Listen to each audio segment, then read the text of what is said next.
राजनीति, आंदोलन, किसान, करप्शन, गरीबी, इन सभी मुद्दों पर आवाज उठाएगा अब तक न्यूज इंडिया।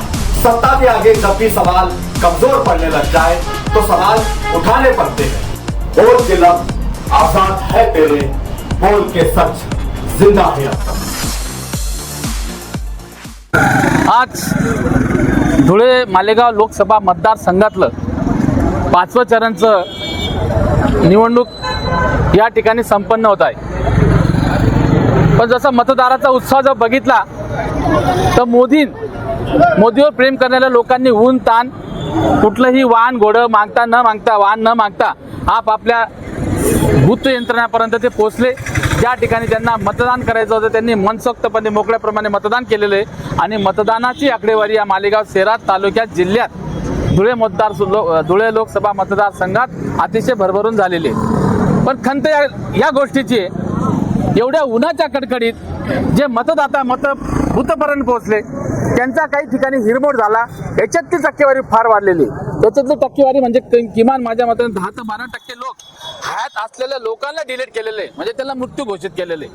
त्याच्यानंतर ज्या भागातली यादी त्यांना कमीत कमी दुसरं तिसरं चौथं पाचवं 6व्या बूथवर टाकून ठेवलेले।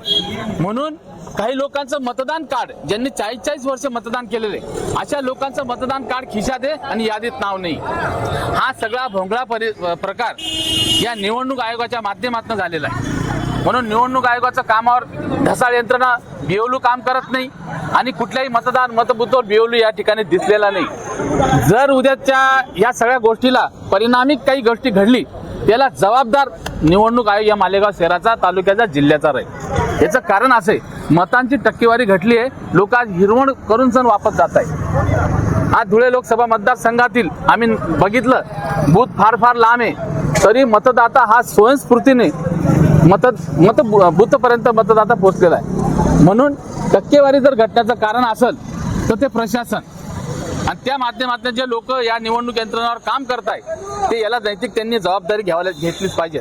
या ठिकाणी एवढंच बोलतो, पण मतदाराचा जो उत्साह होता तो अतिशय चांगला होता आणि मोदी ह्या नावाची लाट पुन्हा या भारतात झळकणार आहे आणि आप की बार 400 पार 100% मोदी सरकार येणार आहे आणि पंतप्रधान मोदीजी त्या ठिकाणी विराजमान होणार आहे। याच्यात काही कुठली शंका नाही। एवढंच बोलून या ठिकाणी थांबतो। जय हिंद, जय भारत।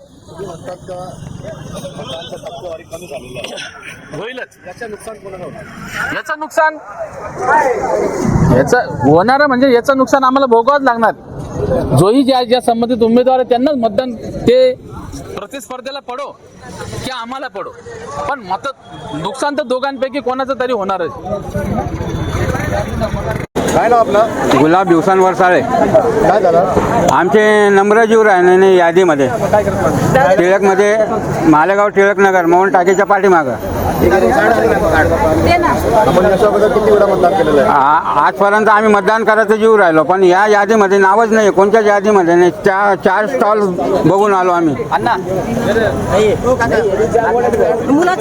आमच्या मुलाचं आलं, आमचं नाही आलेलं आहे। काय नाव आपलं? सुरंदा गुलाब वरसाळे। काय झालं आता? मतदान यादीत आमचं नाव नाही तपास केले? इथेच तपास करतोय ना। फर्स्ट टाइम असं झालं का? हो, फर्स्ट टाइमच झालेलं आहे असं। आमच्याकडे आधार कार्ड आहे, मतदान कार्ड आहे, पण यादीतच नाव नाही आहे। आमच्या मुलाचं नाव आलं मतदान कार्डात। आपल्याकडे मतदान कार्ड कोणतं आहे?